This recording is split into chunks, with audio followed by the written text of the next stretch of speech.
this trail, I was not expecting to be as obstructed by the vegetation.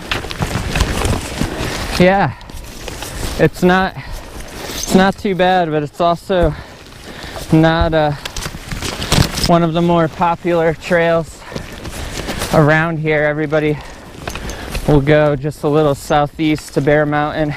What do you know about this trail that we're on? This leads to Connecticut's highest point, but not the highest peak. So the southwest slope has a pipe right on it, and that marks Connecticut's highest point. But the peak of Mt Frissell, which we're hiking up to also, is going to be in Massachusetts. Bear Mountain in Salisbury, Connecticut is, maybe I'll take my jacket off right here, is the highest peak in Connecticut. So this is the beginning of our climb up Round Mountain. This is where holding the camera gets a little tricky. Yeah, would you like one pull for your other hand? You know, let me try it. Let me try it for stability. Yeah. Oh, this is a pretty steep climb. That's a little icy. Yeah, which is why the spikes and traction certainly help. I may have to give this back to you. All right. So I can use my hand. All right, I might have to put my camera down. The adventure always begins with a challenge. Absolutely. And I come across a lot of those. Oh, look at that view. Yeah. Wow. Isn't that gorgeous? So that's Mount Everett? That is, no, sorry, that's Bear. That's Bear Mountain. Then right where that thick area of hardwoods is, yes, like the pines and the spruce, that is Sage's Ravine, right down there. Then trekking poles also make for good pointers. So Sage's Ravine is there, and then you go up the ridge, and that's Race Mountain right there. Just below that is Race Falls. Okay. And then that's Mount Everett right there. Which looks higher. It is definitely higher, yeah. Wow, you could take a tumble right here. You could take a tumble, yeah. This is near the summit of Round Mountain. So we'll hit 2 peaks today, actually. I almost followed the animal tracks. I've done that before. I've done that as well. It can be very humbling. So what I'm not seeing up here, Matt, is any trail blazes. Like if we weren't following a footprint track, where am I seeing the blazes? So there are not blazes on the trees up here. They're more on the rocks. Which we don't see because Which we don't see because we're up. So if you're the first person out here after a snowstorm, yeah, you need to know your way. You need to know your way, or you need to know some good map and compass skills. Oh, it looks like there's nobody else down this way. Yeah, we're the trailblazers. Woohoo! We're gonna go down this way? Yeah, straight down that way. Did you notice the few blazes on the trees? I didn't. There's one right there. See, because I don't pay attention.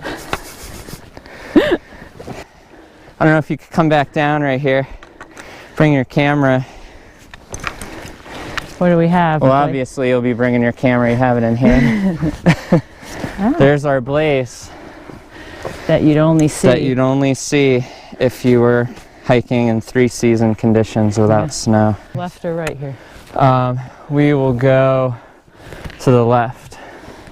I don't see a blaze here. I mean, did I miss it?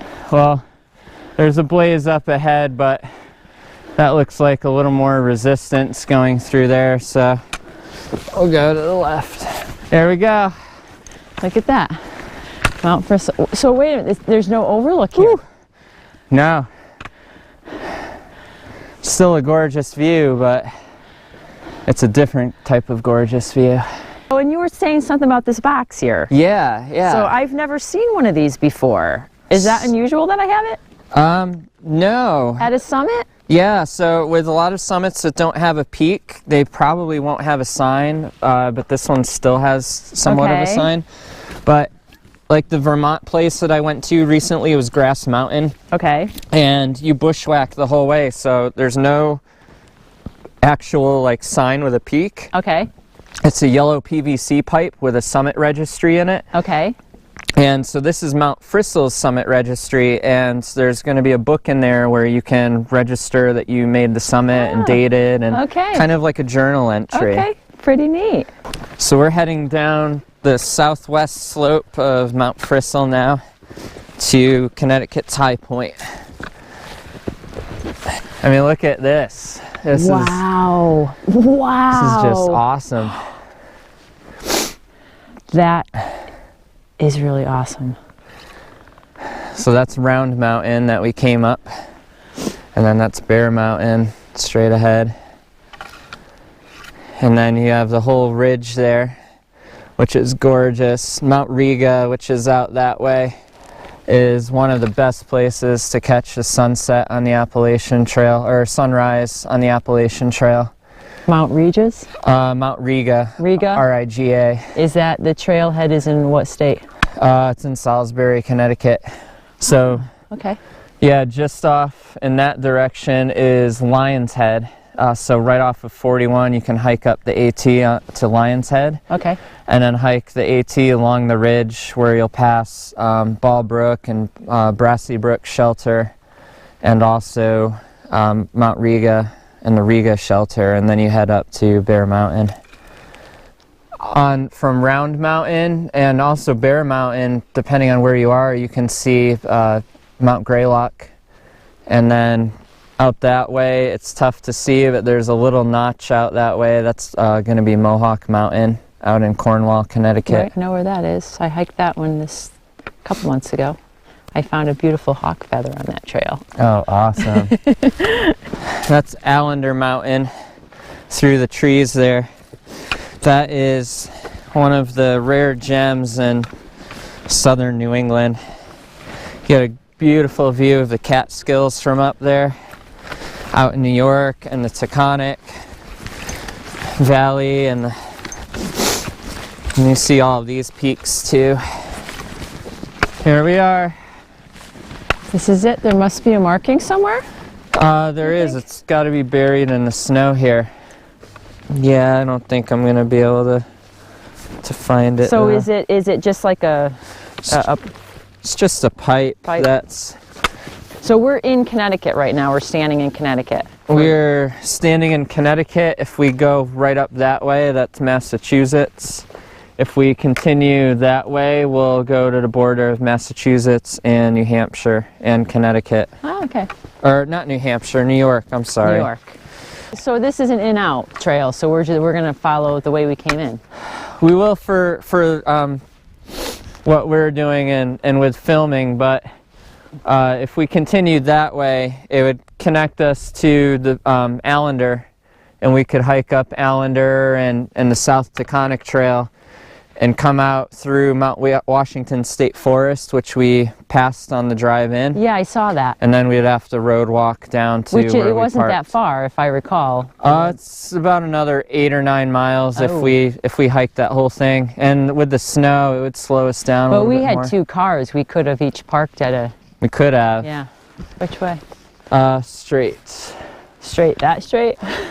Actually, yeah, let's go to the right. I know straight's gonna. We could go straight to go back down, Okay. but this will give us a little more leverage when we're going down that steep slope. Excellent. So this was an awesome hike, Matt. I really appreciate you taking the time to come out with me today. Yeah, thanks for having me. Thanks for joining me on the hike.